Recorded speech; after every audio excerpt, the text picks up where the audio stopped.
All right, now let's talk about conditional probability for independent events, events that do not depend on each other. But first, let's talk about getting the highest mark that you can in math. I tell my students that it is possible to get an A, which is 90% or so, in math if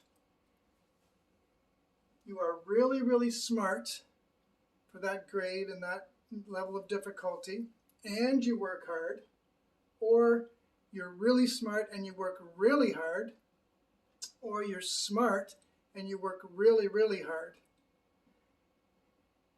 Any one of those three people can get an A in math. But by the way, I always say that your very best is good enough. Some students are simply not going to achieve as well as others because of natural ability and how hard they work. By the way, if you remove any one of the reallys up here, I say to remove about 10% free mark. And I find that this is a really good rule of thumb. So not everybody's going to get a 90. Not everybody can probably get a 90, but a lot of students can.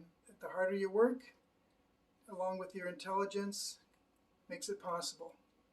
Okay, in part 4 of this series, we had this formula. The probability of B intersection with A, and for intersection you can just say and, remember, is equal to the probability of B given A times the probability of A occurring.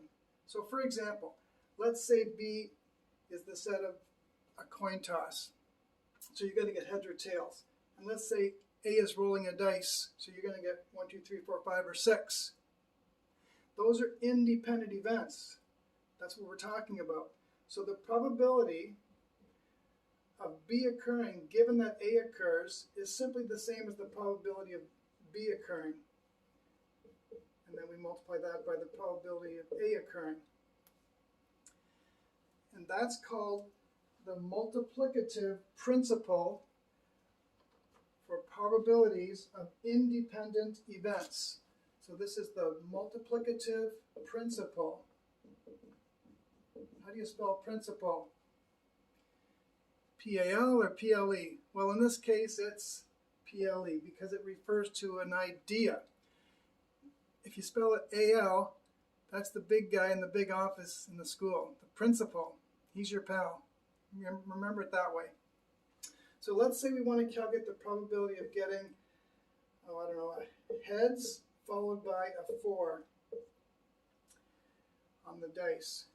Well, using this idea, because they're independent, the coin toss and the roll of the dice are not dependent on each other, that's going to be the probability of getting heads times the probability of getting a 4. Probability of getting heads is 1/2. The probability of getting a 4 is 1 out of 6. So that's 1/12. It's as easy as that. Now let's just pause this for a minute so I can set up the next question. Okay, we're back. Another way to represent what we were just talking about is a tree diagram. So let's say we toss the coin first, we get heads or tail, and then we roll the die and we get 1 to 6 if we had a head, or of course again 1 to 6 if we had a tail. So we can calculate the probability, for example, of getting a tail followed by a 2 in the same fashion by multiplying the probability of getting a tail times the probability of getting a 2. Since they're independent events, this formula holds. So once again, it's 1/2 times 1/6 or 1/12. Now, we say that money doesn't grow on trees, but I guess you could say that probability does. See you next time.